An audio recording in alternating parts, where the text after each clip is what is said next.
Life is unpredictable, but what we are certain of is that everything that lives has an end, and unfortunately, some sooner and more tragically than the others. In this video, I'll be covering photos with disturbing backstories, and viewer discretion is advised because this video gets heavy. Thanks to our Patreon support Pawn, and I'm Sir Chris. I explore the internet and I make videos about it. Let's go. One of the biggest problems that Argentina faces is the high crime rate that prevails each year, and this photo is sadly one of them. This was the last time Angeles Rawson was seen alive. But first, Angeles Rawson was a child who grew up and lived in the Palermo neighborhood, sharing an apartment with her mother, father, brother, and stepbrother. But chaos began on June 10th of 2013 when Angeles decided to leave school to eat something at home at 9:50 AM, in which she was never seen alive again. The suspicion begins from the moment that Angeles' mother calls her at 9:45 PM and realizes that the phone is now off, even though she had called her at 9:15, but she simply did not answer. Hours passed, and the next morning, she's reported missing, for only 3 hours, where unfortunately, her body was found lifeless inside of a trash bag. Like all cases, this one had several conspiracies, such as the mother, the father, or even the brother being the murderer. But it was all in vain, since the real culprit was George Mangery, the doorman of Angeles' building who tried to her. But after she defended herself, he ended up killing her and tried to hide the body, which fortunately failed. This case took over the media in Argentina, and to this day, it remains one of the cases that shook the country. In 2017, there were over 6,300,000 active cases of missing Americans, and 2 of which were these children. This photo was the last post on Liberty's German Snapchat stories, one of the 2 victims of an unsolved crime case to this day. It all started on February 13th, when Liberty and Abigail decided to go for a walk to take pictures. So, they made a deal with Liberty's older sister, in which she gave them a ride and dropped them off at County Road 300, where later, Liberty's father will pick them up at 3:15 PM. But when the time came, there was no sign of either of them. Worried, the family began searching, but unfortunately, they were unable to find them. And at 5:13 PM, they were declared missing. But the next morning, when they expanded the scope of the search, the police ended up finding both teenagers dead, half a mile from the bridge where they had taken the photo. Little information about the case was revealed, but from what came to the public, the police stated that Liberty even recorded a short video in which he revealed who forced them to walk in that direction. And despite several witnesses, police sketches, clues, and even the arrest of a suspect, the case remains unsolved for now. This image may at first seem somewhat aesthetic, but for some, it is haunting. This was the last photo taken by a group of 9 experienced hikers 2 hours before they mysteriously died. The photo takes us back to 1959, where a group of 10 Russian hikers were sent on a 14-day expedition to reach the Mount Ortorton.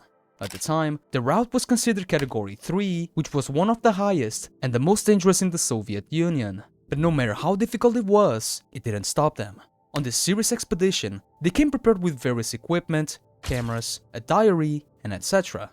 The group starts on January 25th, where they only arrive and start on January 28th.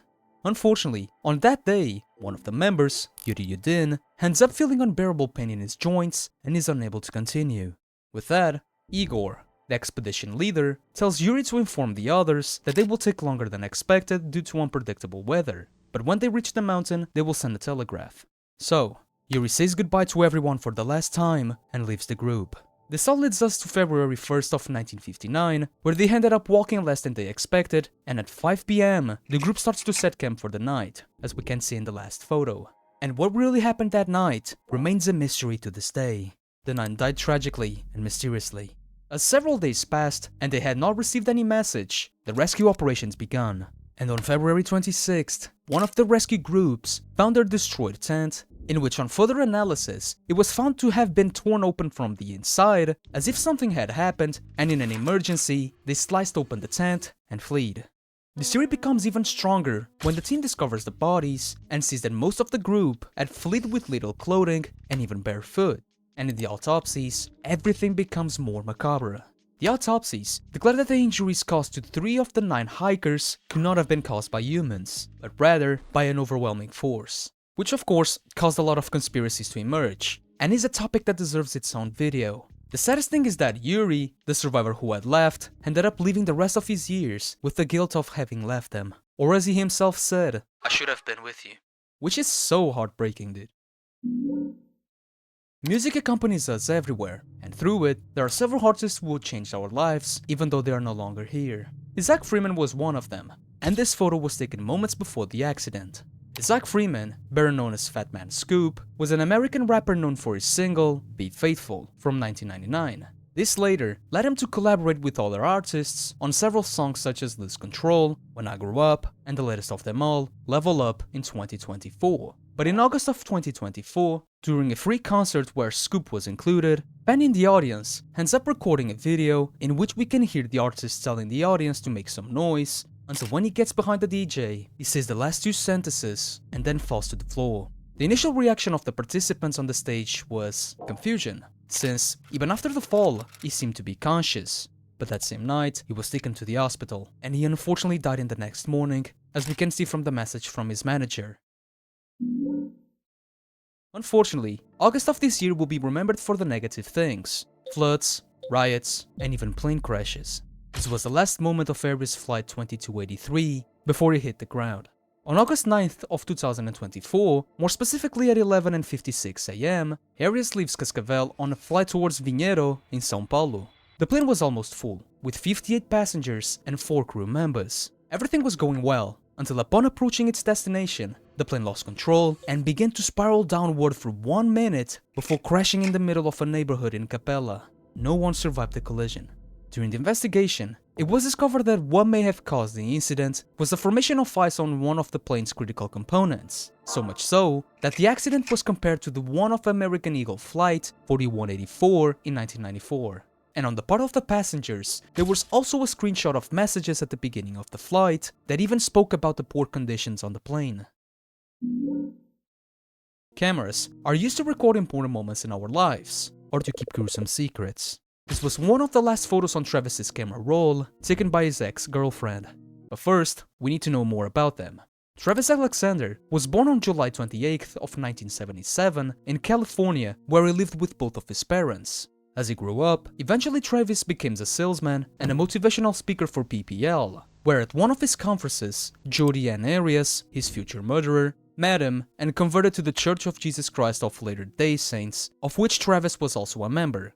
They eventually started dating around February 2007, and this is where things start to get turbulent. Throughout their relationship, Travis' friends were not happy about the relationship due to Jody's worrying behavior. She allegedly stalked Alexander, accessed his Facebook account, slashed his tires, etc. Later in April 2008, Jody ends up moving back to her grandparents' house, and allegedly, that same house ends up being broken into, and their .25 caliber gun is stolen and later used to kill Alexander. And all of this brings us to June 4th of 2008, where they were both in the bathroom taking pictures, until Jody stabs Travis 27 times and shoots him in the head. There are several theories as why she did this, but yet, we don't know the real reason. And to make this clear, do not search this. And eventually she was sentenced to life in prison without parole. This is a photo of a heartbroken mystery that remains unsolved to this very day. One of the last times Timmothy Pitzen was seen alive. This mystery takes us back to the morning of May 11th of 2011. As part of a father's routine, James Pitzen ends up dropping Timothy, his son, off at the kindergarten, then dropping his wife off at work, and then he goes to work. But on that same morning, without James knowing, Amy, the mother, goes back to the kindergarten and fakes a family emergency that causes Timothy to leave early, and both disappear from the radar. Here is where things start to get more strange, and for the context of her behavior, Amy suffered from severe depression, which affected her past relationships that ended up in 3 divorces. But the future seemed bright as they both got married and had Timothy, until over the years, the relationship went cold and a 4th was imminent. Eventually later, when James went to pick up Timothy, the kindergarten said that he had already left. While James slowly panicked, Amy took Timothy to various places, such as a water park, a zoo, and even an hotel. But things would get a dark turn. Eventually, Amy, realizing that they were being searched, she called several people including the police to tell them that they were okay and not in danger. And in a call with James' older brother, she says something pretty worrying. And unfortunately, the last time Timothy is seen alive is on a Kalari Resort CCTV recording.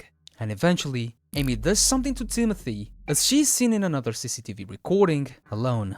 And that same night, Amy live in a room at the Rockford Motel. The next morning, when an employee found her body, she also noticed a letter left by Amy saying that Timothy is safe with people who love him and that he will never be found.